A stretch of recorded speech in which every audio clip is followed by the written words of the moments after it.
À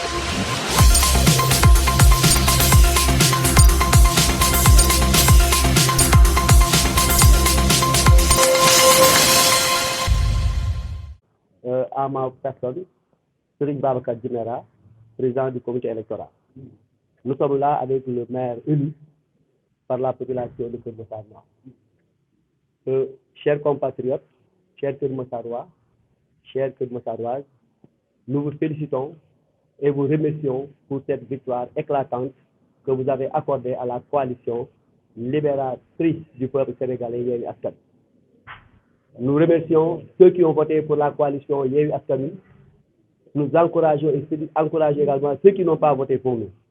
Keur Massar est une commune et une nouvelle commune à construire avec toutes ses difficultés. Aujourd'hui, nous appelons tout le monde à l'unité d'action pour construire une nouvelle ville dynamique, attrayante et vivable. Après toutes les situations difficiles que nous avons eu à vivre avec les inondations, la paupérisation des masses, liées également à ce contexte économique national extrêmement difficile. Nous avons fait des élections calmes et apaisées. On a compétit dans les règles de l'art. Les populations se sont exprimées librement et ils ont accordé leur confiance à ce garçon, à cet enfant de Keur Massar, comme on le dit bien, doomu gox bi. Te doomu gox bi mooy defal gox bi mooy Adama Sarr. Et nous avons gagné avec une victoire éclatante, avec une marge extrêmement importante de plus de 400 voix, avec nos PV en nos mains, avec des preuves palpables et claires.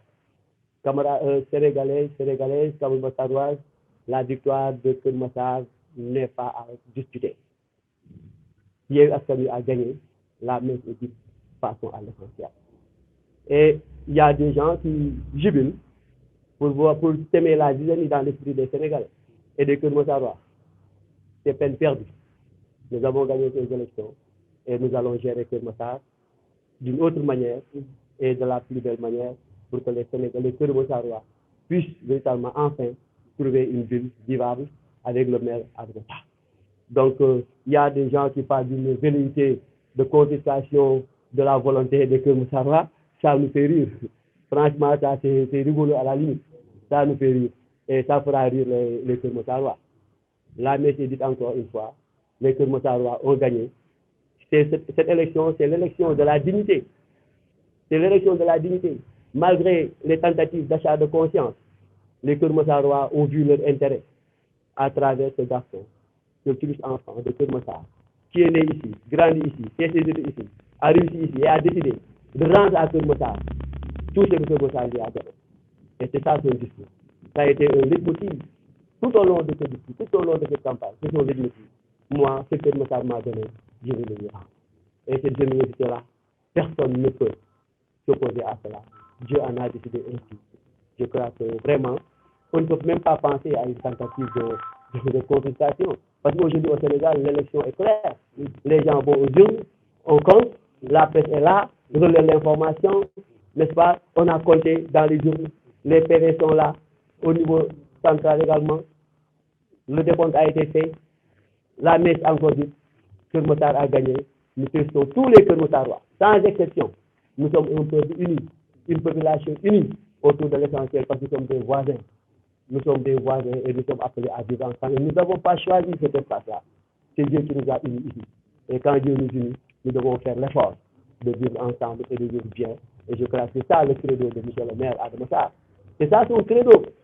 C'est ça son credo.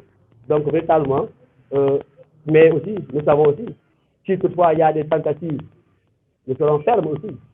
Tout en jouant la carte de la conciliation, nous sommes aussi fermes sur nos positions. Et personne, nous n'accepterons pas que quiconque puisse tout simplement détourner cette volonté populaire. Et le peuple est là pour défendre son suffrage. Le peuple est là pour défendre sa volonté. Nous vous remercions de votre attention.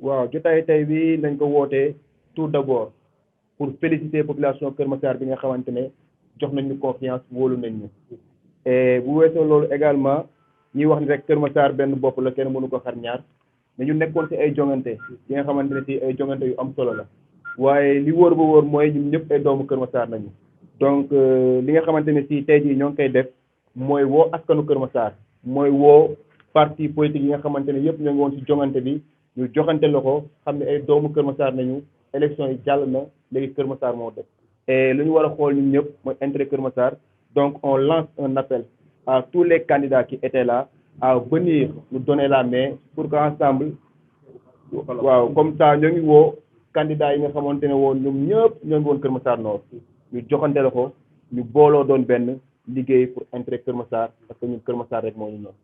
waaw victoire bi moom waruñu ko xëccoo parce que ci commission bi nga xamante ne mooy def décomptage bi au niveau de la mairie de Malika commission bi pare nañu et il y avait la présence du président de la cour d'appel de Dakar moo ngi fa woon le sous-préfet moo ngi fa woon def nañ suñuy compte pare nañu raw nañu la coalition Benno Bokk Yaakaar donc coalition Yewwi Askan Wi lu ñu mën a wax mooy jël na ndam li officiellement parce que commission bi pare na suñu plénipotentiaire bi nga xamante ne moo nekkoon foofu pare na en présence de la présidence de la cour d'appel compté nañu voix yëpp coalition Yewwi Askan Wi rawee na 467 voix coalition Benno Bokk Yaakaar donc gis nañ bu baax ci réseaux sociaux yi ku nekk di wax mais loolu lu jaadu la ci politique parce que politique tamit dafa am li nga xamante ne ci moom la ñuy wax la bataille médiatique loolu c'est normal mais pour wax waa Kër Massar yëpp ñu dalal seen xel PV yi nga xamante ne ci jot nañ ko mu doon loo xamante ne lu officiel la coalition Yewwi Askan Wi raw na ci élection yooyu nii te raw na coalition Benno Bokk Yaakaar écart bi nga xamante ne mën na 467 points. kañ la ñuy séntu ngeen commencé liggéey.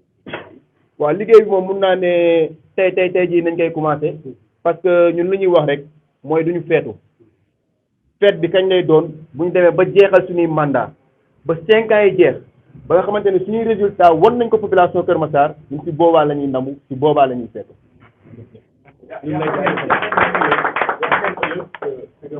ngeen collaborer ak gouvernement bi. waaw xam nga état moom mënuñu dem sans moom on va travailler avec tout le monde lépp li nga xamante ne ci intérêt Kër Massar la rek ñun dañ ciy taxaw bu baax a baax liggéey moo tax sànq wax naa ko samay kàddu nee naa ñëpp dañuy woo ñu booloo doon benn parce que ñun li nga xamante ne ci mooy ñor du lenn lu dul intérêt Kër Massar te ci loolu la ñuy nekk ci loolu la ñuy dox.